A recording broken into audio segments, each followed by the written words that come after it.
All right, we're gonna start off with 10 jumping jacks. Go. 1, 2, 3, 4, 5, 6, 7, 8, 9, 10. Wonderful, everybody. Lay down your stomachs. I want 5 push-ups. Stay with me. Go. 1, 2, 3, 4, 5. Lay on your backs. I want you to do 10 toe touches. 1, 2, 3, 4, 5, 6, 7, 8, 9, 10. While we're sitting here, let's do a butterfly stretch. Put the bottoms of your feet together. Grab your toes. Put your head down. Count back from 10. 10, 9, 8, 7, 6, 5, 4, 3, 2, 1. Everybody sit up, put your legs out straight, and touch your toes, legs straight. Count back from 10. 10, 9, 8, 7, 6, 5, 4, 3, 2, 1. Great, go ahead and stand up. All right, the first thing I want to work on today is our stances. All right, we have 2 stances we're going to work on, our front stance and our fighting stance. All you're going to need is an area in your room big enough for maybe a little bit more than a hula hoop for today's class. So we're going to start with your feet apart. The first stance is a front stance. Front stance is Chonkul Jase. Chonkul Jase is a front stance. You're going to start with your feet shoulder width apart. Make sure that your shoulder width apart means that your feet are about as wide as what your shoulders are. So it would be a straight line from your feet up to your shoulders. I want you to take one of your legs, doesn't matter which one, take 1 step forward.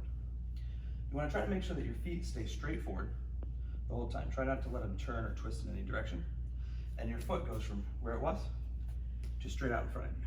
You're going to bend your knee. Let's double chamber our hands. Your hands go back here. So your knee is bent far enough that you could barely see your toes or not even see your toes when you look over.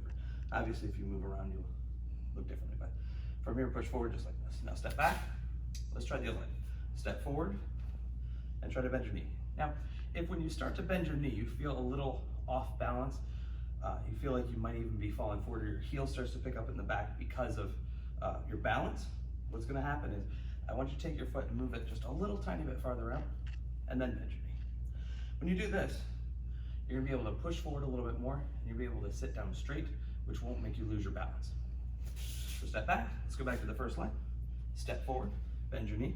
Same thing, if you feel like you start to lose your balance even, you can move your foot actually a little farther, will help. Less is actually gonna make you lose your balance faster.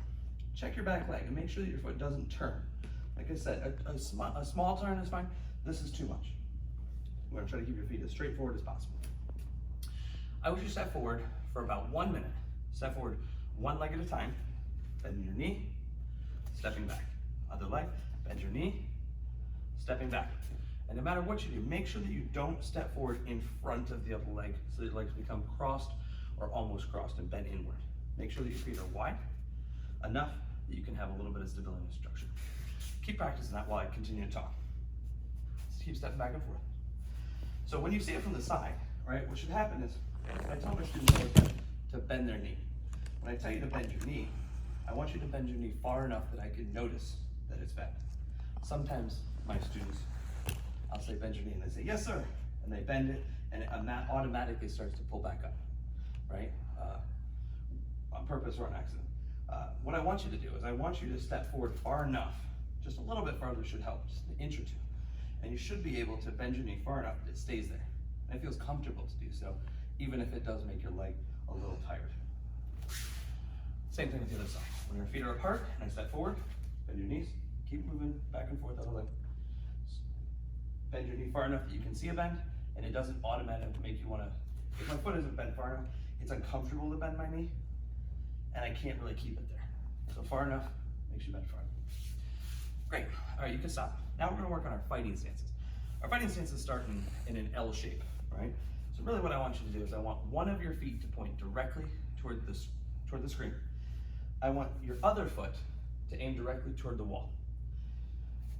This is called a right angle or a 90-degree angle. It's basically a corner, right? It comes straight down and straight across.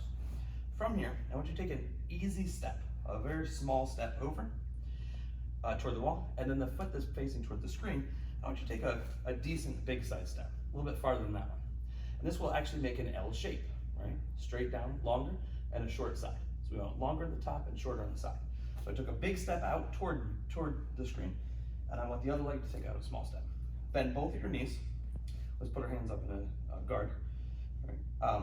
You want to bend both of your knees, and then your entire body is going to move backward. Sometimes I tell everybody to lean back, and I don't mean with your head or your shoulders. That's not a good fighting stance. When our hands are up and you bend your knees, I want you to imagine that your head going through your neck and your spine is a stick. It's a straight line. And I want you to move that whole entire stick backward.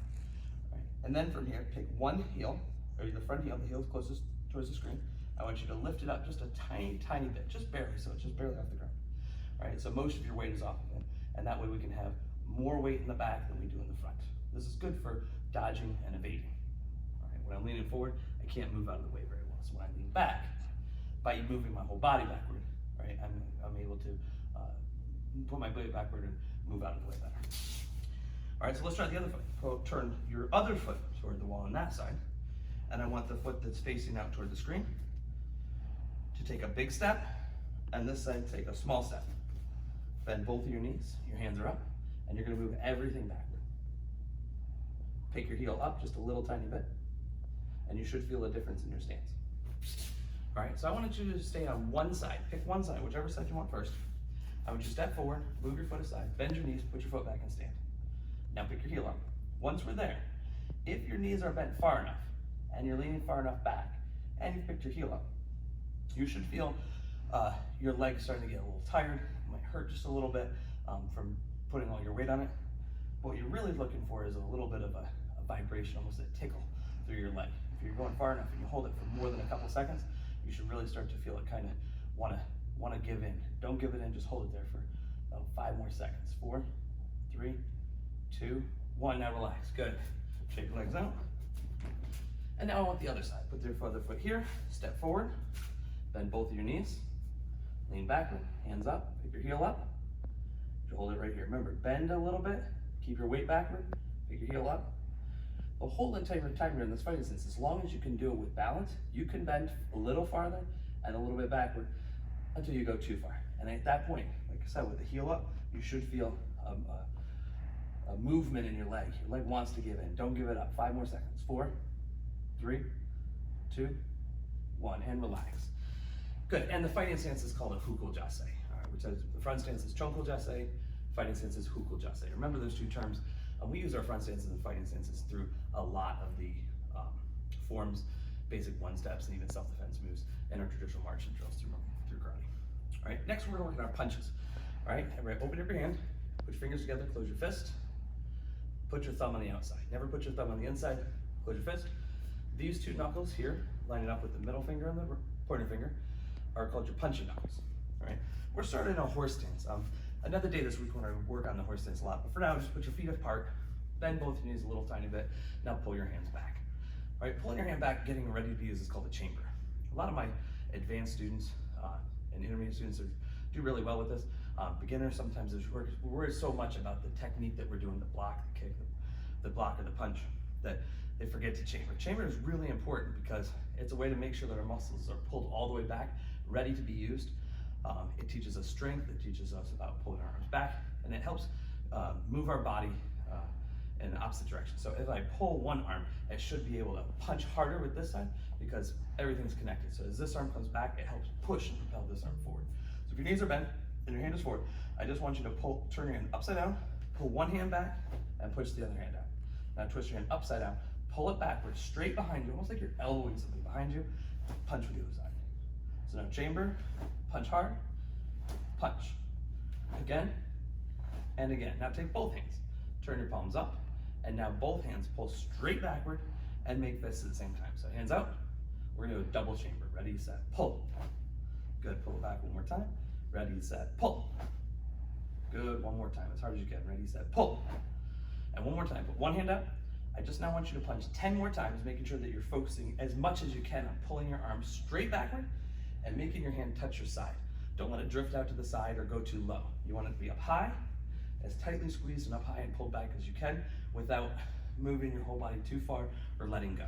So straight back. So look straight at me, punch 1, 2, 3, 4, 5, 6, 7, 8, 9, 10. Good. And good, relax. Shake your hands and your legs out. All right. The last two things I want to work on are one-step techniques and our self-defense techniques. One-step sparring is when somebody attacks you by punching. I'm going to cover the beginner technique of the cycle, number 8, the intermediate number, which is 18, and our advanced group is going over 28. If you're a beginner, you only have to do number 8. If you want to follow along for 18 and 28, feel free.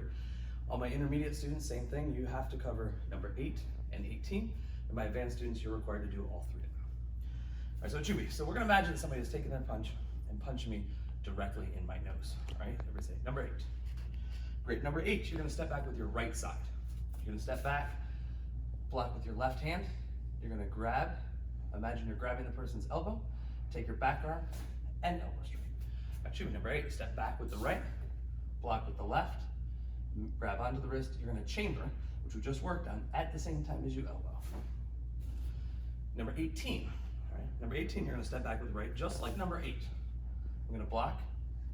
I'm going to grab onto the wrist. Take your rear hand. You're going to palm strike up under the chin. Lift your right foot up, sweeping backward and pushing the person all the way down to the ground. From there, you can follow up with a punch. All right, stop the person. So one more time. Number 18, step back with the right. Block with the left, grab the wrist, right hand palm strike under the chin, right foot up, sweep the person, taking them down, making sure to hold on to them the whole time with the left. Number 28. Number 28 is stepping forward with the left.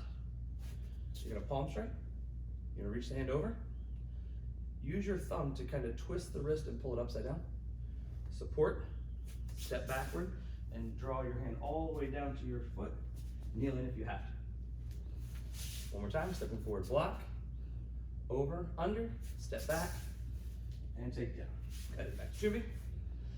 We need to work on our self-defense techniques. We're gonna go on to number 8 and 18. Self-defense is when somebody grabs onto you.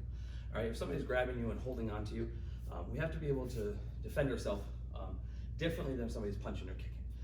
When somebody is grabbing onto you, it's very hard to block or kick them. Maybe punch, but they're expecting things like that. So number 8, all right, we're gonna imagine the person is behind you. They're grabbing onto your arms, all right, behind your back, and your right arm is gonna go up. When your arm is up behind your back, you're gonna grab at that wrist. Your left side is gonna touch your hip, stepping forward with your left side, spear forward. From here, use the hand that's already grabbing the wrist behind you, and you're just gonna pull it straight out without moving anything. Turn, look at the person who's behind you, twisting the wrist, making sure you chamber. As I chamber, I'm going to step forward and push with the arm that was behind me and do an arm bar. All right, so one more time, number 8, both arms are back. You're gonna grab, touch, step and spear, turn, twist, step forward, push, and arm bar. Shimmy. And last, number 18, all right? Number 18 is if the person's in front of you grabbing onto your, both of your lapels, both of your shirt. When somebody grabs you like this, we can actually do the same exact technique as number 4. And everybody in the intermediate class should know number 4. I'm just gonna take my hand over, reaching all the way over, grabbing onto one of their wrists, twisting it, and then you're gonna step forward and push. All right, one more time. You're gonna take your hand over, grab onto their wrist, you're gonna twist it, ignoring the second arm. You're just gonna step forward and push. That other arm should just peel right off when you start putting pressure on their elbow. You can even do the other side. Reach over, grab, twist their wrist, step forward, and push. Making sure that your hand stays close to your body. Last thing that we're gonna do is our challenge. All right, so our challenge for a day, every day we're gonna do a daily challenge. The challenge today is to do the perfect push-up. Right now, I don't just want one push-up. What I want is I want one push-up for your age. If you are 5 years old, I'm looking for 5 push-ups. If you're 10, I'm looking for 10 push-ups. If you were 12 and a half, all right, do 12 and a half push-ups. We wanna make sure that we do one perfect push-up. Make sure your back is straight. Make sure you try to touch your chin, all right, going down. If it is not perfect, that's okay, all right? I just want you to try your hardest. So if you look, your hands should be about shoulder width apart, right near where your shoulders are. Your feet should be behind you, relatively close together. You're gonna bend your arms, making sure your elbows go close to your body, touch your chin, and push yourself back up. And then you're gonna go down, touch your chin, and push yourself back up. And I'd like you to do the number of techniques, or the number of push-ups as how old you are. Thank you. Hope you have a good day today.